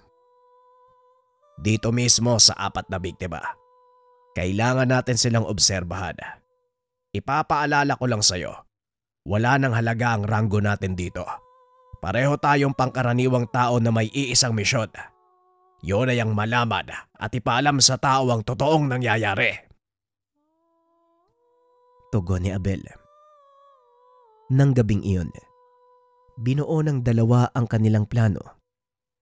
Ipinagpatuloy ni Moises ang pakikitungo sa mga taong nasa nayon ni Felipe. Ilang araw nagpabalik-balik ang binata sa nayon nang hindi nalalaman ni Felipe. Hanggang sa matuklasan ng binata ang katotohanan, ito ay nang minsang ginabi sa pagmamatsyag. Hindi sinasadyang nakatulog sa taas ng punong pinagtataguan. Nalimpungatan si Moises ng mapagtantong gabi na. Akmang bababa sana ito sa puno nang makitang naglalakad si Felipe papasok ng kagubatan. Hindi kumilos si Moises. Hinayaan niya itong makalampas. Nang makalayo na ay dali-daling bumaba ang binata at sinundan ito. Nakarating sa pinakaliblib na bahagi ng gubat si Felipe. Nagsindi ng sulo. Pumasok ito sa isang kubo. Marahang naglakad si Moises papunta sa kubo. Naghanap ito ng siwang para makita kung ano ang ginagawa ni Felipe sa loob. Nanlaki ang mga mata ng binata nang makita ang isa pang lalaking kamukha ni Felipe. Pasensya ka na, Badong, kung ngayon lang uli ako nakadalaw. Delikado kung palagi ako magpupunta dito . Naglilibot sa paligid ang mga pulis. Bakit kasi pinatay mo pa yung 4 na kalalakihang yun eh? Wika ni Felipe. Hindi ko maiwasang mangyari yon dahil nasa alanganing sitwasyon ako. At isa pa, nararapat lang din sa kanila ang kaganapan dahil malaki ang kasalanan nila sa mga tao. Marami ang pinatay nila at ibinibintang sa kauri natin ang kanilang mga krimen. Tugon ng isa pang lalaki na nagngangalang Badong. Kahit na Badong, hindi mo pa rin dapat ginawa ang bagay na yun. Ay naku, hayaan mo na nga. Huwag ka na munang lalabas sa gubat dahil sa oras sa makita ka ng mga pulis, maaaring maginala sila at malaman ang ginawa mo. Matinik pa naman yung pulis na nag-iimbestiga sa kaso. Wika ni Felipe. Sa pagkakataong iyon, nagpa siya si Moises na arestuhin si Felipe, pati na rin ang kasama nito. Sinipa ng binata ang pintuan at tinutukan ng baril si Felipe. Huwag kang magkakamali, Felipe. Ibaba mo yung itak mo. Tapos yung kamay mo, ilagay mo sa likuran. Hindi naman nagsalita si Felipe. Sinunod ang sinabi ni Moises. Sandali lang, Tenyente. Hayaan mo kaming magpaliwanag. Wika ni Felipe. Sapat na ang mga narinig ko. Kung ano man ang sasabihin nyo, doon na sa presinto. Tugon ni Moises. Ayos din to . Sigurado ka ba sa gagawin mo, Tenyente? Baka pagsisihan mo ang susunod mong hakbang. Wika ni Badong. Huwag mo siyang gagalawin, Badong. Inosente ang taong yan. Hindi niya alam ang totoong nangyayari. Wika ni Felipe. Anong hindi ko alam? Sige nga, Felipe. Sabihin mo sa akin ang katotohanan. Wika ni Moises. Ibaba mo yung baril mo at ipapaliwanag ko sa iyo ang lahat. Muling wika ni Felipe. Dito siya nagsimula na ipaliwanag ang tungkol kay Badong. Kambal ko si Badong at kung ano man ang narinig mo, totoo yun lahat. Si Badong ang pumatay sa 4 na kalalakihan dahil nahuli niya ang mga yon sa aktong pandurukot sa 4 na kabataan sa kabilang bayan. Pagpapaliwanag ni Felipe. Totoo ang sinasabi ng kapatid ko. Pinatay ko ang mga taong yon dahil gumagawa sila ng krimen. Wika ni Badong. Alam mo ba kung anong ginagawa nila sa mga kabataang kinukuha? Tanong ni Moises. Nagawa kong paaminin ng isa sa kanila. Ayon dito, dinadala mga kabataan sa isang lugar para kunin ang mga lamang loob. Ipinagbibili sa mga nangangailangan. Ito ang kanilang pagkakakilanlan. Baka may makilala ka sa kanila. Tugon ni Badong. Sabay hagis ng gamit ng 4 na biktima. Nagulat ang binata dahil ang 4 na kataong iyon ang matagal nang hinahanap ng kapulisan. Sala rin ang mga ito sa pagkawala ng maraming kabataan, hindi lang sa kanilang bayan, maging sa mga karatig probinsya. Kung ganon, paano mong nalaman na sila may gawa ng mga pandurukot? Tanong ni Moises. Matagal ko na silang minamanmanan hanggang sa nahuli nila akong sinusundan sila. Kaya wala na akong nagawa kung hindi ang lumaban at patayin silang lahat. Tugon ni Badong. Pasensya ka na, Tenyente, kung nagsinungaling ako . Ginawa ko lang ang bagay na yon para protektahan ang kapatid ko. Wika ni Felipe. Huwag kang mag-alala, Felipe. Hindi ako pumunta dito bilang pulis.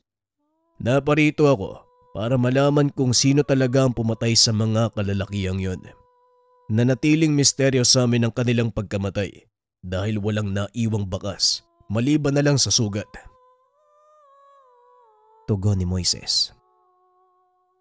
Ngayong maliwanag na ang lahat sa'yo, ang hinihiling ko lang, itago mo ang sekreto ng aking kambal. Wika ni Felipe. Wala kang dapat ipag-alala dahil hindi ko yan ipagkakalat. Pero hindi pa rin ako makapaniwala. Totoo talaga kayo. Tugon ng binata. Pinaliwanag ni Felipe ang lahat. Simula sa umpisa at kung paano silang napunta sa bayang iyon. Ayon kay Felipe, hindi sila orihinal na taga-bayan. Napilitan silang umalis sa kanilang pinagmulan dahil sa pagtugis ng mga taong hindi nauunawaan ang kanilang mga kinaugalian. Oo, mga aswang kami. Hindi namin tinatanggi. Pero malaki ang pagkakaiba namin sa pangkaraniwang aswang. Kailanman, hindi namin tinangkang pumatay at kumain ng laman ng tao. Kung nakakapatay man kami, yun ay dahil sa ipinagtatanggol namin ang aming mga sarili. Pagpapaliwanag ni Badong. Kaming mga gabunan, walang pinagkaiba sa mga normal na tao. Bawat isa sa amin, isinilang na kambal. Iisa lang ang may kakayahang magbagong anyo at ang isa naman ay normal na tao. Sa lumang pamamaraan, pinapatay ang sanggol na walang kakayahan sa paniniwalang makakasagaba lang ito sa kanyang kapatid. Pagpapaliwanag ni Felipe. Pero mali ang paniniwalang yun dahil napatunayan ng aming nasirang ama na sa oras na patayin ang kakambal ng gabunan, maaari itong magdulot ng kakaibang epekto sa naiwang kambal. Hindi nito nakokontrol ang pagbabagong anyo, gayon din ang pagkayok sa laman ng tao. Wika ni Badong. Ang ibig niyong sabihin, kayong dalawa pinanganak na kambal, tapos si Badong lang ang may kakayahan na magbago ng anyo. Ikaw, Felipe, anong kaya mong gawin? Tanong ni Moises. Ako ang gumagamot sa sugat ni Badong. Dahil din sa akin, nakokontrol ng kapatid ko ang pagbabagong anyo niya. Pero sa oras na malayo kami o mapatay ako, walang sino man ang makakapigil sa aking kapatid. Tugon ni Felipe. Hindi makapaniwala si Moises sa mga naririnig. Hindi rin inaasahan ng binata na mapapatunayan ang mga sinasabi nila Badong. Habang nag-uusap, nakarinig sila ng mga sumisigaw na tao. May inaasahan ka bang darating ngayon, Felipe? Mukhang may mga bisita tayo. Wika ni Badong. Wala, Badong. Maganda ka, Tinyente. Malamang mga maangaso sila. Madalas silang sinusuyod ang bahaging ito ng gubat para mahuli ang maiilap na hayop. Kung ganon, ako nang bahala sa kanila. Akmang lalabas na sana ito ng kubo. Bigla siyang hinila ni Felipe. Hindi mo sila kakayanin, Tinyente. Meron silang taglay na agimat para hindi tabla ng anumang sandata. Mas makakabuti kung manatili ka. Hindi na ituloy ni Felipe ang sasabihin. Biglang nagliyab ang bahaging likod ng kubo. Mga walang iya. Talagang hinanap pa nila ang pinagtataguan ko. Anong ibig mong sabihin? Bakit nasundan ka ng mga maangaso? Bago ka dumating, nakipagsagupaan ako sa mga yan. Hinayaan ko lang silang makalis, pero bumalik pa rin ang mga lintik. Sinipa nito ang pinto ng tahanan at kagad lumabas ng kubo para harapin ang mga mangaso. Pagkaapak pa lang ni Badong sa labas ng kubo, sinalubong na ito ng mga palaso at bala ng mga mangaso. Dali-dali nitong nilingon ang kakambal upang sanggain ang bala. Gumante ng putok si Moises. Laking gulat nito nang makitang kasama ng mga mangaso si Abel. Nakita din siya ng kaibigan. Kagad na pinatigil ang putukan. Anong ginagawa mo dito, Tinyente? Bakit kasama mo ang mga yan? Ikaw ang dapat kong tanungin ng ganyan. Bakit kasama mo mga maangaso? Sila yung kinontrata ko sa paghanap. Mga dati silang tauhan ni Tatang Ingo. Sa wakas, natuntun ko na kayo. Dekada ang ginugol ko sa paghahanap. At kung hindi pa dahil sa 2 pulis na ito, hindi ko mahanap ang lungganyong mga aswag. Teka, sandali lang. May hindi pagkakaintindihan dito, Tatang Ingo. Maghulos dili kayo. Hayaan niyong magpaliwanag ang magkapatid. Ano pa ang dapat ipaliwanag, Tenyente? Hindi mo alam ang totoong kwento kaya tumabi ka kung ayaw mong madamay. Muling itinaas ni Moises ang baril. Itinutok ito sa matanda. Pasensya na, pero hindi ko hahayaang saktan niyo ang 2 ito. Ano bang ginagawa mo, Tenyente? Aswang ang mga yan. Bakit mo sila pinagtatanggol?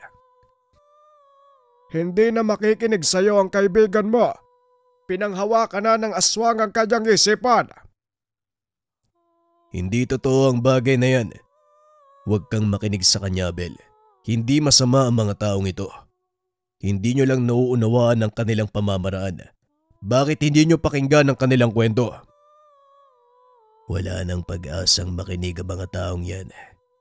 Kaya umalis na tayo dito, Tenyente. Harangan ko sila. Tumakas kayo ni Felipe. Susunod ako. Sabihin mo yan sa kanya. Hindi mo sila kakayanin, Badong. Napakadami nila. At paniguradong may nakatago pa sa paligid. Alam ko ang kilos sa mga kagaya nilang mga tao. Nagmatigas si Badong. Nagulat si Moises sa ginawa nito. Huwag ka nang makulit, Tenyente. Pakiusap, ilayo mo dito ang kapatid ko. Ako na ang bahala at pangako. Susunod ako kung saan man kayo magpunta. Sabay takbo papunta sa mga mangaso. Umulan ng napakaraming palaso mula sa mga nakatagong kasamahan ni Tatang Ingo na siyang nagsisilbing palatandaan ni Moises. Pinagbabaril niya ang mga ito, dali-daling umalis sa lugar. Habang papalayo, nakita nito si Badong na unti-unting nagpapalit ng anyo. Nalaglag mula sa katawan nito ang mga bala ng baril.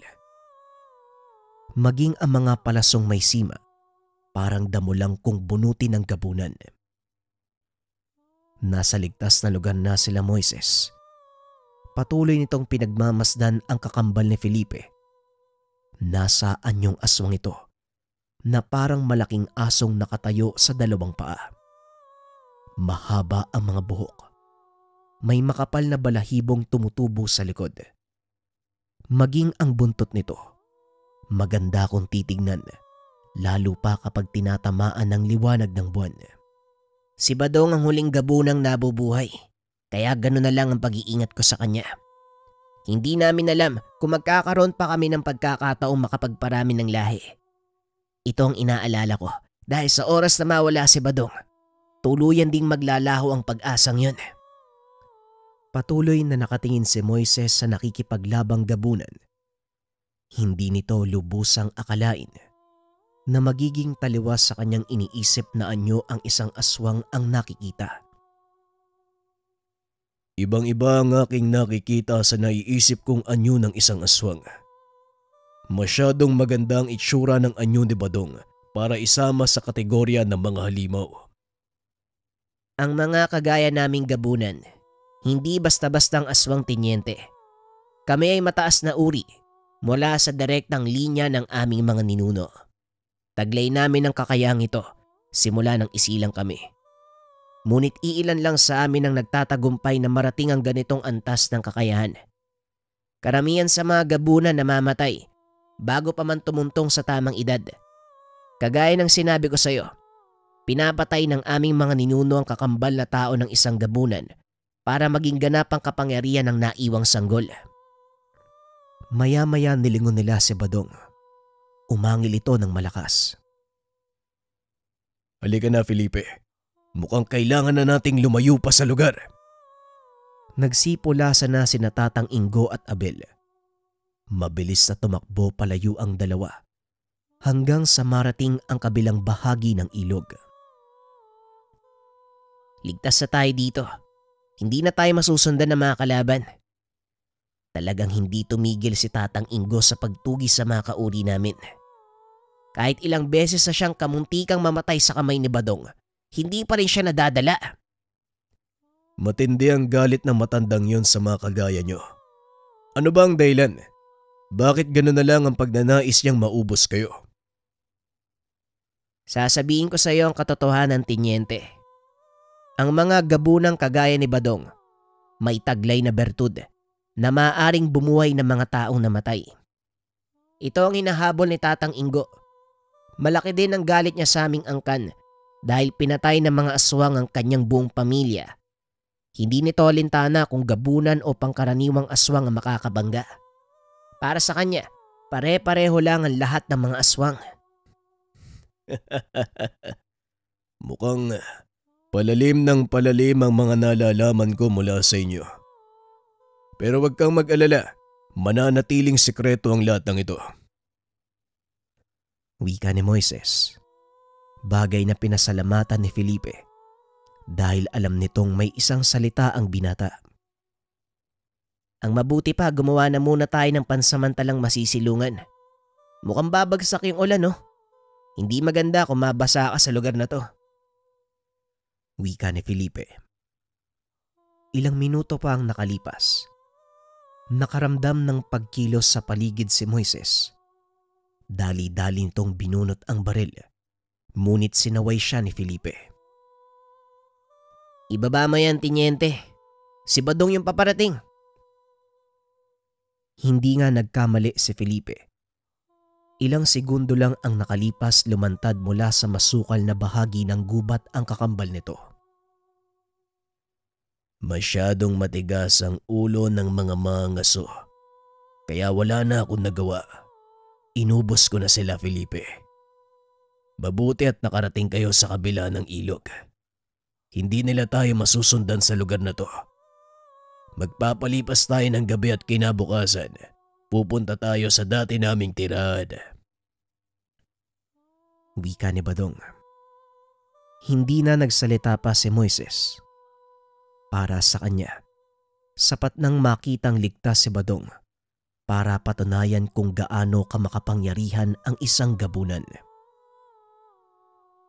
Kinabukasan, pagputok ng liwanag, nagpatuloy sa paglalakad ang tatlo.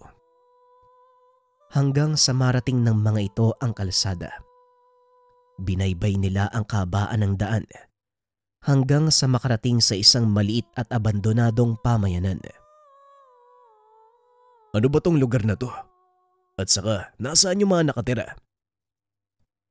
Tanong ni Moises. Yan ang nayon kung saan kami isinilang, Tinyente. Matagal nang abandonado ang lugar na ito dahil sa kagagawa ni Tatang Ingo. Pinagpapapatay niya mga nakatira sa lugar nung mga panahong tinutugis niya mga kauri namin. Wika ni Felipe. Tandang-tanda ko pa nung una ko siyang makarap.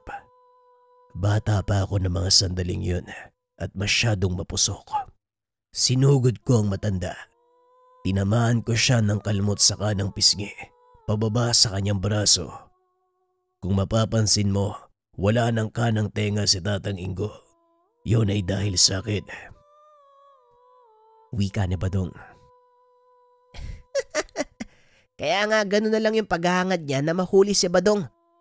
Halika na nga, doon natin ipagpatuloy yung pag-uusap sa bahay namin. Wika ni Felipe.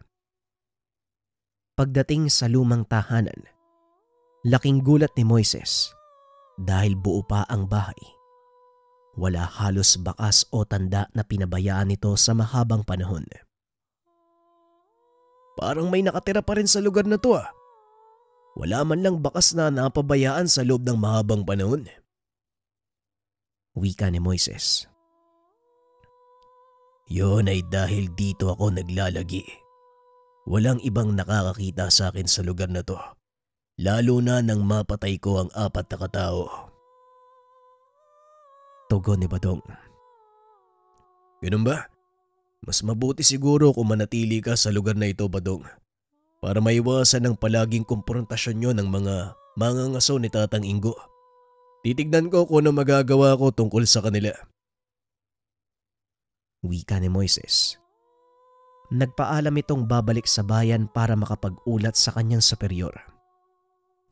Pagdating sa presinto, nakita nito si Abel. Dali-dali siyang nilapitan ng kaibigan upang kausapin. Mabuti naman at pinakawalan ka ng mga aswang. Alam mo ba kung saan sila naglulungga, Tenyente? Tanong ni Abel. Hindi ko alam. At para na din sa kaalaman mo, Abel, hindi ako binihag ng dalawang yun. Tugon ni Moises. Huwag mo sabihing nalaso nila ang isipan mo. Hindi mo sila dapat kinakampihan, Tenyente. Mga halimaw sila. Kung ako sa'yo, hindi na ako muling magpapakita sa mga yon. Wika ni Abel. Matapos ay lumakad ito palabas ng presinto. Hindi na nag-abala pa si Moises sa sundan ng kaibigan. Pagsapit ng hapon habang nagpapatrolya, napansin ng binatang may ilang kataong nakasunod sa kanya. Pamilyar kay Moises ang isa sa mga ito. Kaya naman hinayaan niyang masundan siya. Nagpaikot-ikot si Moises sa bayan para masigurado ang hinala. Ngunit laking gulat nito nang biglang mawala ang mga kalalakian. Nagantay si Moises na lumabas ang mga ito. Ngunit hindi na nagpakita ang mga kalalakian. Laking gulat ng binata. Nakita nito si Badong na biglang umalis sa lugar. Dali-dali niya itong sinundan hanggang sa makarating sa bahagi ng bayan kung saan wala masyadong tao. Badong, sandali lang. Anong ginagawa mo dito? Masyadong delikado. Alam mong maraming humahabol sa'yo, di ba? Wika ni Moises. Kaya kong pangalagaan ang sarili ko. Ikaw ang inaalala ko. Siguradong hindi ka nalulubayan ni Tatang Ingo. Huwag ka masyadong magtitiwala sa mga kaibigan mo. Sila ang maglalagay sa iyo sa kapamakan. Wika ni Badong. Matapos ay kagad na itong umalis. Bumalik naman ng presinto si Moises upang kunin ang mga gamit. Tapos na ang trabaho niya sa araw na yun. Kaya nagpa siya itong puntahan ang kinaroroonan nila Felipe. Ngunit nang palabas na ito ng gusali, napansin ng binata. Nakatayo si Abel sa tabi ng kotse. O Bel, bakit hindi ka pa umuwi? At saka, anong ginagawa mo dito? Tanong ni Moises. Hindi pa, Tenyente. Gusto kitang anyayaang sumama papunta kay Tatang Ingo. Tugon ni Abel. Pasensya na, pero may mga bagay akong kailangang asikasuin. Hindi ako makakasama sa'yo. Wika ni Moises. Binuksan ng binata ang pinto ng sasakyan. Ngunit itinulak ito ni Abel para isara. Wala ka ng ibang pagpipilian. Sa ayaw at sa gusto mo, sasama ka sa akin. Tignan mo ang paligid. Sa tingin mo, Tenyente, wala ba akong ibang kasama? Ano bang kailangan mo sa akin? Simple lang. Ituro mo sa amin kung saan nagtatago ang mga aswang. Wala tayong pag-uusapan. Sila ang pakay namin ni Tatang Ingo at wala kang kinalaman doon. Kaya kung ako sa'yo, magsasalita na ako. Wika ni Abel. Kagaya ng sinabi ko sa'yo, hindi ko alam kung saan sila nagtatago. Tugon ni Moises. Kilala kita, Moises. Alam ko kung nagsisinungaling ka o hindi. Kaya ang mabuti pa sumama ka na lang kung ayaw mong madamay ang mga taong nasa paligid. Wika ni Abel. Alam mo ba kung sinong totoong halimaw dito? Kayo, ng mga kagaya mong mga ngaso. Sasama ako sa inyo, pero hindi ko may papangako na magiging ligtas kayo. Wika ni Moises. Huwag kang mag-alala dahil hindi makakapasok ang mga aswang sa aming kuta. At isa pa, kung pumunta man sila para iligtas ka, hindi na din masama dahil yun mismo ang plano ko sa umpisa pa lang. Ikaw ang magiging paed. Tugon ni Abel. Hindi ganon kamangmang ang mga gabunan para kumagat sa pain nyo. Sino ako para pag-aksaya nila ng oras at para iligtas? Kung sila mismo nagtatago para hindi tuluyang maubos ang kanilang lahi. Wika ni Moises. Hindi ko alam kung ano ang pinakain sa iyo ng mga yon at nagpapaniwala ka sa mga sinasabi nilang kasinungalingan. O syali ka na, nag-aantay sa iyo si Tatang Ingo. Pag-uusap ng dalawa. Matapos ay isinakay ni Abel si Moises sa sariling kotse. Dinala ito sa kutang kinaroroonan ni Tatang Ingo. Pagdating sa lugar, laking gulat ng binata. May nakita itong ilang kulungan. May mga taong nasa loob nito. Ang ilan ay nakatali at may busalang bibig. Samantalang ang ilan naman ay walang malay habang naliligo sa sariling dugo. Ang mga nakikita mo, ilan lang sa mga aswang na nahuli namin sa tagal ng panahon ng panunugis. Sayang, Tenyente, malaki sana ang potensyal mo bilang manunugis. Pero kumampi ka sa mga nilalag. Wika ni Abel. Hindi nagsasalita si Moises ng mga sandaling iyon. Hindi ito makapaniwalang ang taong pinagkatiwalaan at ang naging malapit sa kanya ay siya pa ang magdudulot ng kapamakan. Dinala ang binata sa isang kubong bantay sarado ng mga kalalakian. Armado sila ng itak at baril. May malalaking aso sa paligid, kaya hindi madaling makapasok o makalabas ang sinumang magtangka. Pagdating sa loob ng kubo, nakita nito si Tatang Ingo. Nakaupo sa harapan ng mesa, nakasuot ng magarang damit. Tadtad ng alahas ang katawan nito na malayo sa matandang unang nakilala ng binata. Nagulat ka ba, Tenyente? Pasensya na kung binulag kita ng kasinungalingan. Pero sa nakikita ko, may patutunguhan naman ang pagsisinungaling ko sa isang pulis. Wika ni Tatang Ingo. Bakit mo ginawa mga bagay na to, Tatang Ingo? Anong balak niyong gawin sa mga taong nakakulong sa labas? Tanong ni Moises.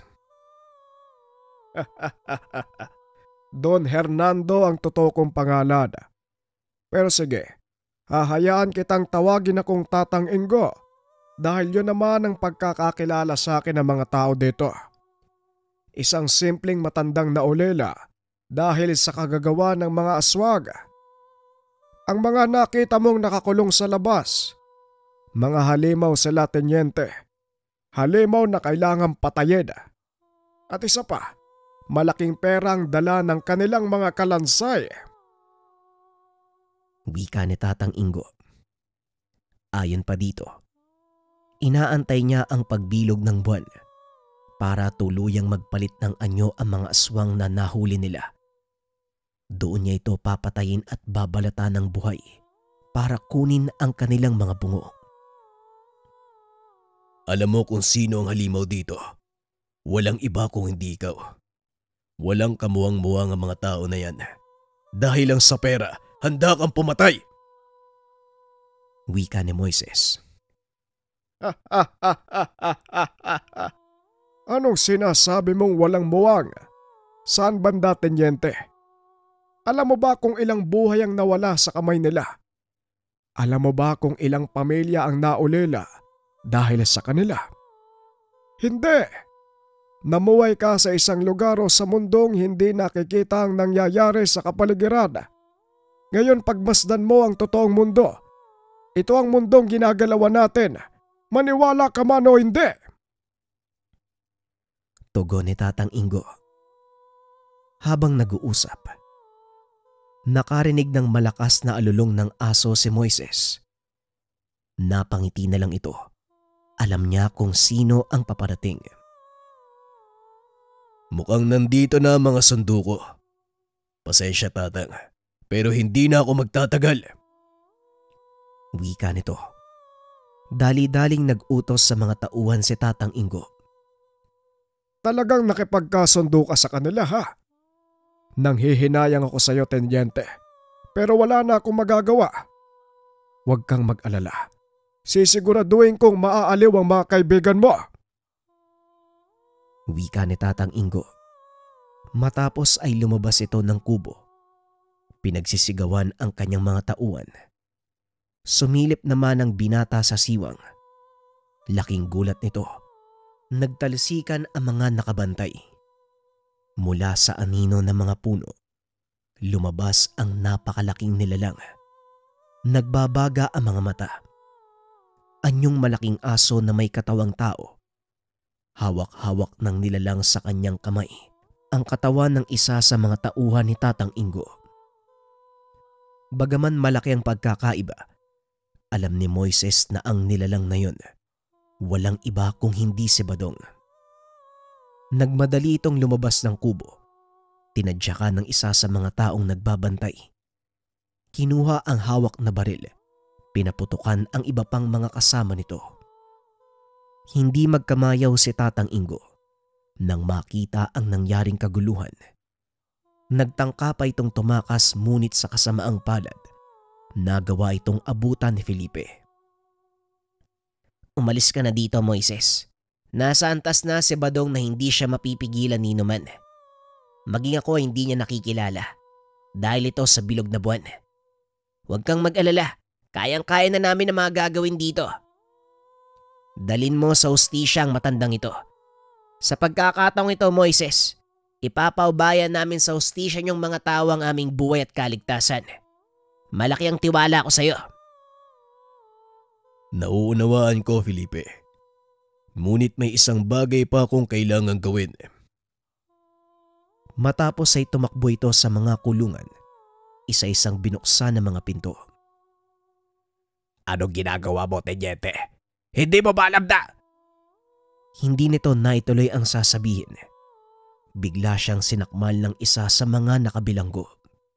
Nararapat lang sa iyong mamatay, Abel. Lalong-lalo na sa kamay ng mga pinahirapan niyo. Matapos sinila nito si Tatang Ingo palayo sa lugar. Isinakay sa kanyang kotse. Dali-daling pinaandar palayo sa kuta. Mula sa daan, nakita ni Moises ang nangyayari. Saksing buhay ang binata kung paanong inubos ni Badong ang napakaraming tauhan ng matanda. Matapos ang kaganapan, tumakbo palayo si Badong. Samantalang si Felipe naman, pinuntahan ng binata sa kanyang kotse. Ito na marahil ang huli nating pagkikita, kaibigan. Maraming salamat sa tulong mo at palagi kang mag-iingat. Tanggapin mo ang bertud na ito bilang pasasalamat at tanda ng ating pagkakaibigan. Matapos ay mabilis itong tumakbo. Samantalang si Tatang Ingo naman, dinala sa presinto. Laking gulat ng binata dahil nakaharap sa malaking kaso ng kidnapping ang matanda. Maliban dito, may mga nakabinbin pang kaso mula naman sa kagawaran ng kalikasan tungkol sa ilegal na pagpupuslit ng mga bungunang nanganganib na mga hayop. Hindi makapaniwala si Moises.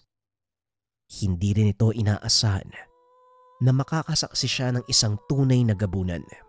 Sa paglipas ng panahon, nanatiling sariwa sa isipan ng binata ang lahat ng mga kaganapan at ang kwintas ay binigay sa kanya ni Felipe, ang siyang nagsilbing patunay na minsan niyang nasilayan ang kambal gabunan.